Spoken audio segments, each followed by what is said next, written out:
sa inyong lahat. Sa Davao, thank you again for your continued advocacy. Yes, sa dami po no, na mga gumagaling sa low carb, hindi ko kayo iiwan. Andito lang si Doc Bry. Okay? Kaya pag may health condition, consult, be coached, be monitored. Yan. Oh, yan. Electrolytes is great. Yes, definitely. Okay, pagka may fatty liver, avoid nyo na ang fruits. Ha? Doc, prutas? Bakit? Di ba healthy ang fruits? Okay. Tandaan ninyo, no? GMO. Halos lahat. Genetically modified na mga prutas natin. Tatamis, no? Sasarap. Pero if you have health condition na mataas ang liver enzymes ninyo, sa ultrasound, may fatty liver, umiwas na kayo sa fruits. Okay, mga fructose, yan ang sugar ng fruits. Iwas. Lahat ng processed food, tanggalin. Okay. Ayan, Jensen, good evening sa inyo. Okay. Ba, mayroong mga Naik-Cavite, Luzon, Visayas, Mindanao. Thank you so much for the support sa panonood palagi kay Doc Bry. Yes po, okay din po ba ang low carb sa hormonal imbalance? Yes, marami po akong mga female patient, postmenopausal, nag-low carb, nag-fasting, nag-exercise. Ang daming benefit na naramdaman niya. Kaya continue siya sa pag-low carb. Basta done properly. Okay? May ibang bansa pa tayo, UK. Diabetic, hypertensive with hyperthyroidism. Ako po, kita mo yan. Do strict low carb. Magpakonsulta muna or magpa-monitor. Tingnan nyo. Isa-isa, lahat ng mga health condition yan. Diabetic, hypertensive, hyperthyroidism, isa-isa mawawala. If done correctly. Siyempre, ito paalala sa lahat. Kung kayo ang may gusto na mag-low carb ang kapamilya pero ayaw nila, huwag pilitin. Okay? Mahirap yung namimili tayo. Simulan nyo muna sa inyong sarili. Pag nakita nila yung improvement, no, sa health ninyo, kusa sila. O ito, isang tip.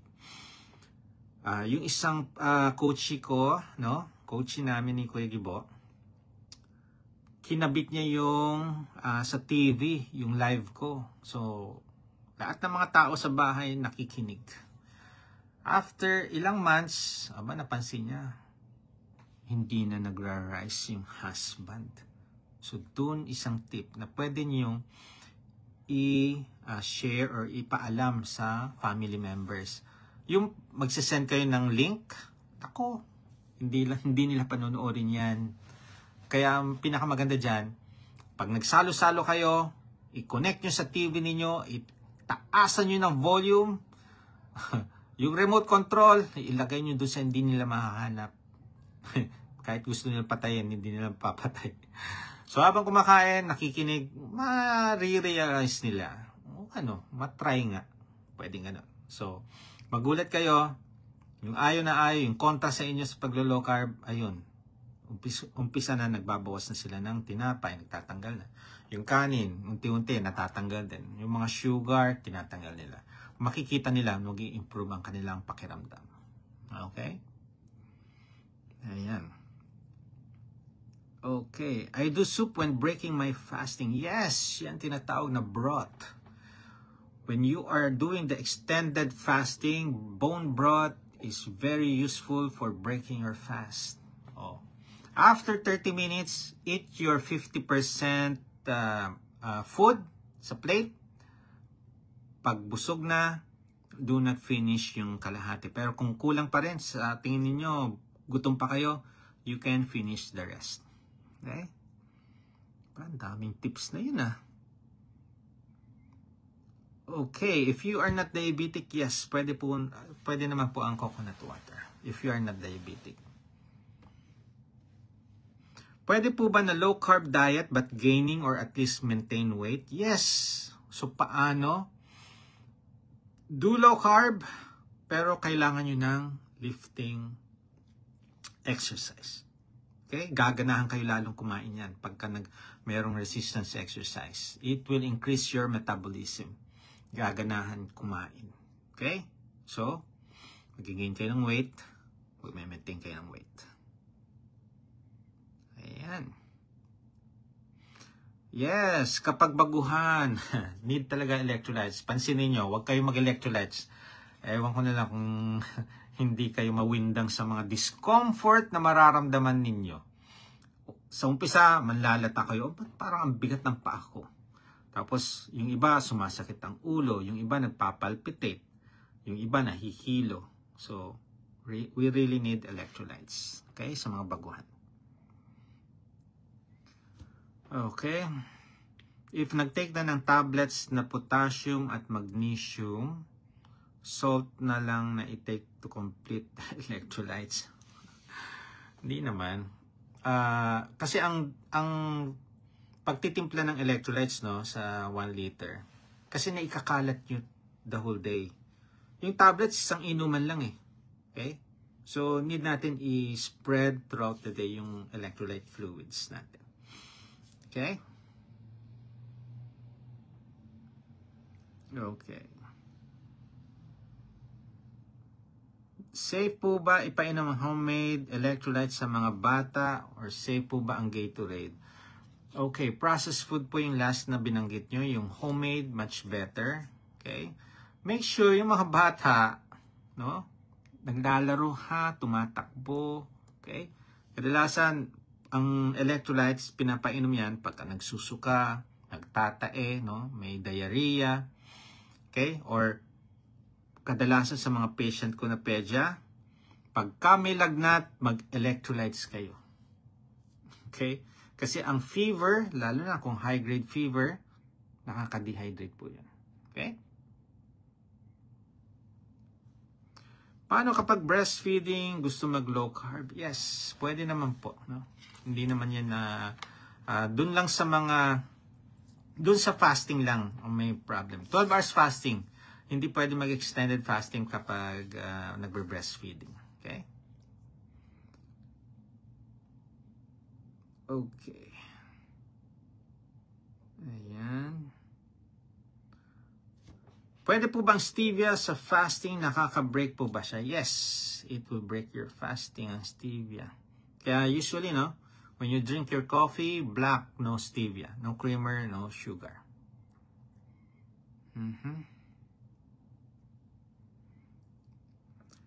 Thank you, Doc. Isa po ako sa followers nyo na nakikinig sa mga payo nyo. Last month, creatinine ko was 968. Oh, yung taas no na. CKD5 yan. So, 3 weeks na low carb, bumaba na sa 589 na lang. Continue lang po, no? Be patient. Marami po akong mga patient, no, na yung isang patient ko, no, it took her 2 years from CKD5 to CKD3B. Nung CKD5 siya, talagang sinabihan na siya for dialysis. Ayaw niya. Okay? So, gumawa siya ng paraan, nag-low carb siya, pinag-aralang mabuti, nagpa-coach, and for 2 years, nag-low carb na. After 2 years, yung kanyang nephro, sinabi, CKD3B. Okay. So, hindi na dialysis. Doc, pwede uminom ng electrolytes yung naga-high carb? Pwede naman kung nagsusuka, kung nagtatae, or kung nag-e-exercise. Pwede po yung electrolytes na yun. Okay. 2025 na walang nakatutulog ng sapat sa oras. Nako, alam nyo, kahit healthy foods, uminom ng tubig, kung ang tulog ninyo hindi nyo kinukumpleto, eventually mag-give in ang katawan natin, ang katawang lupa natin. Magkakasakit po yan. Okay? Ayan. Best foods po para sa pre-diabetes, low carb foods. Yes, pwede po sa mga hyperthyroidism and hypothyroidism ang low carb. Okay. Low carb ako. Nag-worried po ako dahil mataas yung RDW. Okay. Titingnan nyo po muna bago nyo check yung RDW is yung red blood cells and hemoglobin. Kung normal naman siya, wag mo munang i-worry yung RDW. Ha? Wag mo na. 311, okay lang yan. Ay. Oh. Very good. 311, HDL, mataas. Triglycerides, normal. Okay po. As long as your other parameters are normal, ha? Ayan. Doc, kahit po ba stage 4, siguro ito CKD stage 4, pwede mag-pork and beef fats? Yes. No? As long as your protein is limited, tapos kailangan talaga consult para ma-explain lahat. May mga aayusin sa nutrition nyo. Bawal ang stress, bawal ang puyat. Kaya lahat po ng mga may CKD, please, pagka nagkaroon na kayong CKD, iiwas na po kayo magpuyat. Iiwas na kayo sa mga stressful work. Kung ang work nyo is very stressful, syempre, it will affect your kidney din yan. Ha? Shirataki araw-araw. Magastos yan, ha? Okay. Okay. Well, sa akin, no, ang shirataki, lalo na sa dry shirataki, if you're diabetic, out na pa yan. Pero kung hindi naman kayo diabetic, yes, you can take the shirataki, pero wag naman everyday. 2 or 3 times a week, or kung hindi mo matiis, every other day, pwede. Wag daily, ha? Yan, ang mga rice nasa in moderation yan. Anong in moderation ni Doc Bry? Hindi po yung konti-konti. Ang in moderation sa akin na mga pagkain ay may araw na hindi kayo kakain yan. Yan po ang in moderation sa akin. Okay? New life, parang newborn. Ulit, after 30 days, clean, low carb, and fasting. Ay, oh. Alam nyo, pagka ginawa nyo yung low carb, parang maninibago kayo. Ba't parang ang lakas-lakas mo? Ba't parang yung energy mo to the roof? Yung iba nga, nagpupuyat na dahil, Doc, grabing energy ko. Gusto kong, ubusin. Sabi ko, hindi yung maubos yan. Matulog kayo, bawal ng puyat. Kasi pagkagising nyo, renewed ulit kayo. Okay? Okay. Much better, yes, yung mga may CKD, mag-enroll para maturuan ng tama. Ha? Okay, excited na po ako ma-meet kayo sa CDO. Yes! Okay, dalhin nyo ang inyong lab results. May free consultation po yan. Galing pa ng Surigao, gaano ba katagal ang biyahe from Surigao to CDO? Okay. Okay. Okay, taas ng cholesterol, pero niresetahan ako ng lipid-lowering drugs. Okay, I do not give lipid-lowering drugs, no? Kaya natin pababain. Kung yan ang worrisome mo. Pero sa akin, no need to worry dyan sa result. Okay? No need to worry. Pero kung nag-worry ikaw o kaya mga mahal mo sa buhay, do fasting, do exercise. Okay? Ayan. Yes! Healthy fats po ang olive oil. Tandaan niyo, you can consume that, no? 1 tablespoon twice a day. Pwede po yan. Okay? Healthy fats po yan. Make sure, ha? Maraming olive oil. May halong canola oil. Yun lang yung, walang canola oil. Okay? Yung mismong, tingnan nyo kung olive oil lang siya. Okay. Ayan. Veggies, okay lang po. Olive oil yung fats, tapos veggies, yes, okay lang po sa akin. Alam nyo ba sa low carb, may vegetable. Unless you are oxalate sensitive. Okay? Pag oxalate sensitive, syempre, tatanggalin natin ang veggies. But not all are oxalate sensitive, ha? Alamin natin kung talagang oxalate sensitive tayo. Good evening! Ito na. Ano ang tamang diet in preparation for a marathon? Alam niyo ba, tumakbo ako ng marathon sa Tokyo, sa Osaka, in a fasted state, taking my electrolyte salt stick as only nutrition. Training yan ha. Kasama sa training ang salt stick, ang electrolytes. Okay? So, magugulat ka. Ang marathon ko sa Tokyo, 4 hours and 7 minutes. Sa Osaka, 4 hours and 22 minutes. Kaya po natin yan. Okay? Mild fatty liver, out ang mga fruits. Lahat ng mga sugar, mag-low carb po tayo.